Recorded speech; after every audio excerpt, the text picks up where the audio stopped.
হে everyone, Deepu's ব্লগে আপনাদের সবাইকে ওয়েলকাম। আপনারা কেমন আছেন? আশা করি ভালো আছেন। আমিও খুব ভালো আছি। আর গুড মর্নিং, এখন বাজে সকাল 5টা।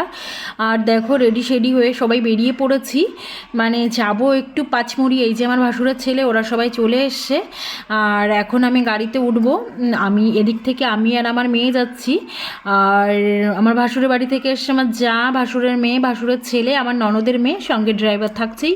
তো আমরা সবাই বেরিয়ে পড়লাম আর কি পাঁচমোড়ের উদ্দেশ্যে। আর গলাটা এত ব্যথা, কথা বলতে পারছি না। প্রায় 1 সপ্তাহ বেশি হয়ে গেছে কোনো ভিডিও দিতে পারছি না, যেহেতু লাগাতার 1 সপ্তাহ বেশি হয়ে গেছে বাড়ির বাইরে। তো জল পাল্টাচ্ছে আর ওয়েদারটা সেরকম একটা ভালো না, তো ভীষণ ঠান্ডা লেগেছিলো। আজকে একটু গলা দিয়ে আওয়াজ বেরোচ্ছে, তাই এডিট করলাম ভিডিওটা। তো আমরা বাড়ি থেকে সবাই বেরিয়ে পড়েছি। বাড়ির পাশেই একটা, মানে কিছুটা দূরে এসে একটা পেট্রোল পাম্প, সেখান থেকে পেট্রোল ভরে নিচ্ছিলাম, যেহেতু যেতে হবে অনেকটা দূর। গন্তব্যস্থল তো প্রায় 250 থেকে 300 কিলোমিটার দূর। আর যেতে যেতে সবটাই দেখাবো আর সবটা বলবো। তো এদিকে দেখো পেট্রোল পাম্পের একটু ভিডিও করে নিচ্ছিলাম। প্রচণ্ড হাওয়া চলছিল পেট্রোল পাম্পে, যেহেতু রাতে বৃষ্টি হয়েছে, গাছের পাতাগুলো নড়ছে, দেখে হয়তো বুঝতে পারবে ঠিক কতটা হাওয়া চলছে। ঠান্ডা ওয়েদার ছিল, কেন কি সারা রাত বৃষ্টি হয়েছে। বেরোনোর কথা ছিল আমাদের 3টের সময়, কিন্তু দেরি হয়ে গেছে বৃষ্টির কারণে, তাই 5টা বেজে গেছে বেরোতে। আর এই যে নদীটা দেখছো না, এটা কিন্তু সচরাচর এত জল থাকে না, জল থাকে কিন্তু এতটা না। বর্ষার কারণে এতটা জল হয়েছে। আর জলের কালারটা দেখো পুরো ঘোলাটে। তো আবার বেরিয়ে পড়েছি, মানে এই দেখতে তো বেরিয়ে আগেই পড়েছি, দেখতে চলে যাচ্ছি। গাড়ির মধ্যে দেখো সব ঘুম। এদিকে আমার মেয়ে, আমি আর আমার ভাসুরের মেয়ে জেগে আছি।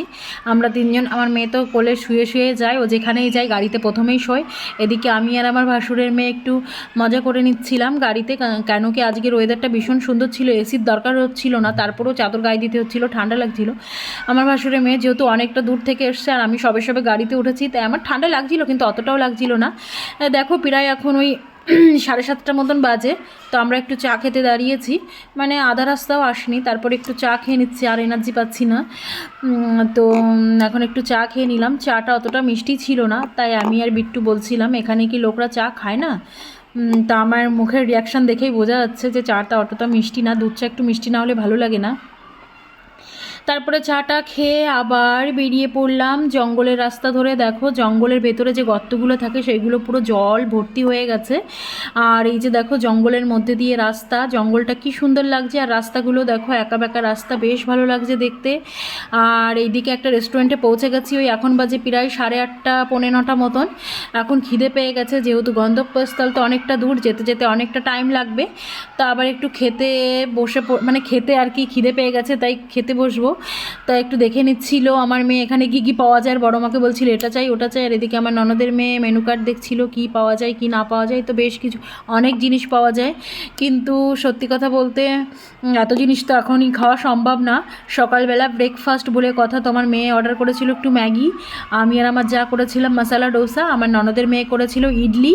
আর আমার ভাসুরের মেয়েও খায়নি, সবার থেকে একটু খেয়েছে, তাতেই পেট ভরে গেছে। আর আমার ভাসুরের ছেলে ড্রাইভার, ওরা চিড়ের পোলাও অর্ডার করেছিল, তো ওরা ওই সাইডটায় বসে ওরা ওটা খাচ্ছে।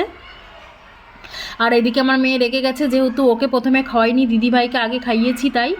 আবার দেখো খেয়ে দিয়ে আমরা বেরিয়ে পড়েছি আবার জঙ্গলের রাস্তা ধরে। দেখো কি সুন্দর রাস্তা, একা বেঁকা। আর একদম পরিবেশটা না এত স্নিগ্ধ ছিল কি বলবো, মানে বৃষ্টি হচ্ছে বাইরে আর ঠান্ডা ওয়েদার, আর সকালবেলার দিকে আর জঙ্গলের ভেতরেও কত না ভালো লাগবে বুঝে দেখো। আর যেতে বাদর দেখছিলাম, তো আমার মেয়েকে বাদর দেখাচ্ছিলাম। আবার জঙ্গলের রাস্তা ধরে চলে গেলাম এই একা বেঁকা রাস্তায়। আমার মেয়ের একটু সমস্যা হয়, যেহেতু ওর বমির দোষ আছে, কিন্তু আমার ভীষণ ভালো লাগে এই একা বেঁকা রাস্তা। আর এইদিকে দেখো গাড়িতে আমরা সবাই জঙ্গলের মজা একটু উপভোগ করছিলাম আর কি। আর জঙ্গল থেকে না একটা ভীষণ সুন্দর খুশবু আসছিল, মানে মাটির খুশবু বা পাথরের খুশবু জানি না। তো এই করতে দেখো জঙ্গল দেখতে রাস্তা দেখতে পৌঁছে গেলাম ভীষণ ভালো একটা জায়গায়। তো এই জায়গাটা দেখো, মেঘটা দেখে মনে হচ্ছে পুরো ধোয়া। আর এখান থেকে না খাই অনেকটা, মানে খাইটা দেখো কত নিচু। এখানে যদি কাউকে মেরে রেখে দেওয়া যায় তো খুঁজে পাওয়া যাবে না, এখানে যদি কেউ মরেও যায় আমার মনে হয় না খুঁজে পাবে। তো এই খাইটা দেখে আমার ভীষণ ভয় করছিল। আর এই মেঘগুলো দেখে ভীষণ ভালো লাগছিলো। আর এইদিকে এই রাস্তায় আমরা গাড়ি দাঁড় করিয়ে, পাতলা রাস্তা ছিল, বেশি এত চওড়া ছিল না, তো এই রাস্তায় আমাদের গাড়ি দাঁড় করিয়ে আরও গাড়ি যাচ্ছিলো। কাদা জল, একটু ভয়ও লাগছিলো যে ছিটিয়ে গায়ে না আসার। আমার যা দেখো কোথায় উঠেছে, আমার তো ভয়ে হাত পা কাঁপছিল। আমি বারে বারে বলছিলাম তুমি নিচে নামো, তো উনি ফটো তোলার জন্য। আর আসলে এরকম জায়গায় কি বারবার আসা যায়, তাই সবাই একটু ভিডিও সেলফি বাগারা করে নিচ্ছিল। আর আমি তো কোনো ফটো মটো তুলতে পারিনি, আমি ভিডিওই করেছি, যেহেতু আমার ভিডিওটা ইম্পর্টেন্ট এই ব্লগের জন্য। আর এইদিকে আমার ভাসুরের ছেলে বলছে কাকে আমাকে একটু নাও, আমি বলছি আসো। আবার ওইখান থেকে সেলফি বাগারা নিয়ে আবার বেরিয়ে পড়েছি জঙ্গলের রাস্তা ধরে, আবার চলে এসেছি ভালো সুন্দর একটা জায়গায়। এটাও একটা ভিউ পয়েন্ট। তো দেখো এখান থেকে নিচে নদীটা না ভীষণ স্রোত চলছে, যদিও ক্যামেরায় অতটা বোঝা যাচ্ছে না যেহেতু অনেক নিচু। আর পাহাড়টা দেখো কত উঁচু। তো সেখান থেকে আমরা আবার ভিডিও করে নিচ্ছিলাম, একটু সবাই একটু ফটো টটোও তুলে নিচ্ছিল, কিন্তু আমি তো এই নদীটাই দেখছিলাম, এত স্রোত। সেখান থেকে বেরিয়ে গেছি, আবার কিছুটা দূরে এসে এই জায়গাটা পেলাম। এই জায়গাটা ভীষণ সুন্দর লাগছিল, এক কথায় বলা যায় অসাম। তো জায়গাটা একটু ভিডিও করে নিলাম। দেখো মেঘগুলো কেমন মনে হচ্ছে না একটা ধোয়া ধোয়া তুলোর মতন ব্যাপার, ভেসে ভেসে আসছে। আসলে সত্যি কথা ভেসেই আসছিল। মেঘটা ভীষণ সুন্দর লাগছিল, ভীষণ সুন্দর। ক্যামেরায় জানি না অতটা বোঝা যাচ্ছে কি না, তবে খালি চোখে দেখেছি তো ভীষণ ভালো লাগছিল জায়গাটা। আর রাস্তায় দেখো কি সুন্দর হাওয়া চলছে। আবার যেতে হবে যেহেতু আমাদের 300 কিলোমিটার দূরে, তো সেখান থেকে আবার হচ্ছে বেরিয়ে পড়লাম। আর এখানে দাঁড়ালে চলবে না, কিন্তু ঠান্ডা ঠান্ডা হাওয়ায় ভীষণ ভালো লাগছিল। আর এইদিকে দেখো অবশেষে সেই আমাদের গন্তব্যস্থলে পৌঁছে গেছি হচ্ছে জটাশঙ্কর, মানে পাঁচমড়িতে জটাশঙ্কর যে তেনার কাছে যাচ্ছি। তো রাস্তা কোথায়, রাস্তা কিন্তু ওপরে। রাস্তা ছেড়ে দেখো আমি প্রায় আধা ঘন্টা 15 মিনিট থেকে 20 মিনিট হেঁটেই চলেছি। হেঁটে চলে চলে চলে চলে তারপরে সেই জটাশঙ্করকে পেয়েছি। আরও দেখো যত যাবে তত নিচের দিকে নামবো আমরা, দেখতে থাকো।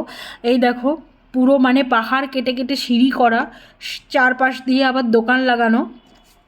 তো আমরা কত নিচেই চলে যাচ্ছি, এখনও কিন্তু পাইনি সেই জটাশঙ্করের খোঁজ। যদিও আমি এই জায়গায় আগে একবার এসেছি, আজকে আবার আসলাম, যেহেতু আমার ননদের মেয়েকে নিয়ে এসেছিলাম ঘোরাতে। ও তো দিল্লি থাকে, এখানে এসছে মামাবাড়ি ঘুরতে, তাই হচ্ছে আমরা সবাই আসলাম ঘোরাতে ওকে নিয়ে। তো ওর জন্য এটা নতুন জায়গা, কিন্তু আমরা আগে একবার এসেছিলাম। কিন্তু যতবারই আসো এইসব জায়গায় কি আর মন ভরে, যত আসো ততই ভালো লাগে। দেখো কেমন পাহাড় কেটে কেটে সিঁড়ি বানানো। আমার তো ভয় লাগছিল যে এত স্লিপ আর পাহাড়ের রাস্তা, আমি যদি এখান থেকে পড়ে যাই আমার কোনো খবর হবে না।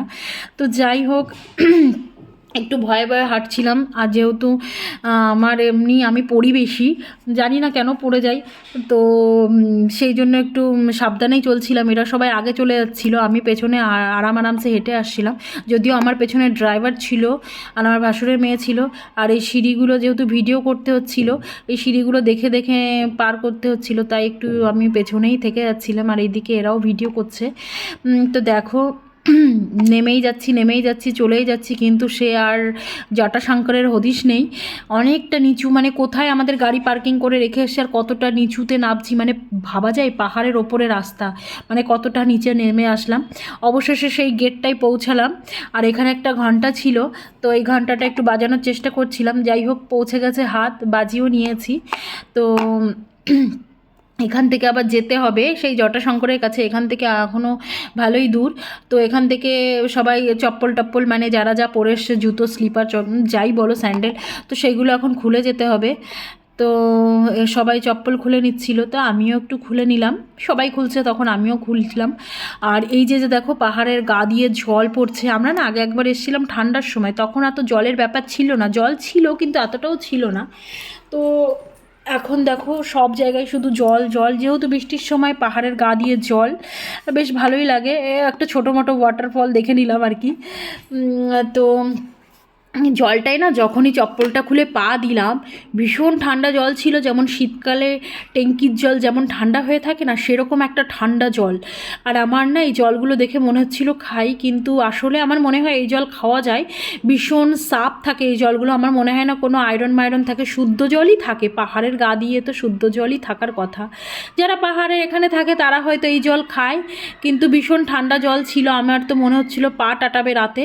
অবশেষে সেই পৌঁছে গেছি জটাশঙ্কর। শঙ্করের কাছে। আমার যা, আমার মেয়ে, ভাসুরের ছেলে, ওরা তিনজনে চলে গেছে। জল দেখেছো কতটা, পুরো হাঁটু পর্যন্ত জল হয়ে গেছে। আমি আর ভেতরে নাবিনি, যেহেতু আমি স্নান করে আসিনি, তাই আমি আর পুজো করতে গেলাম না। আমার যা টারা পুজো করছিল।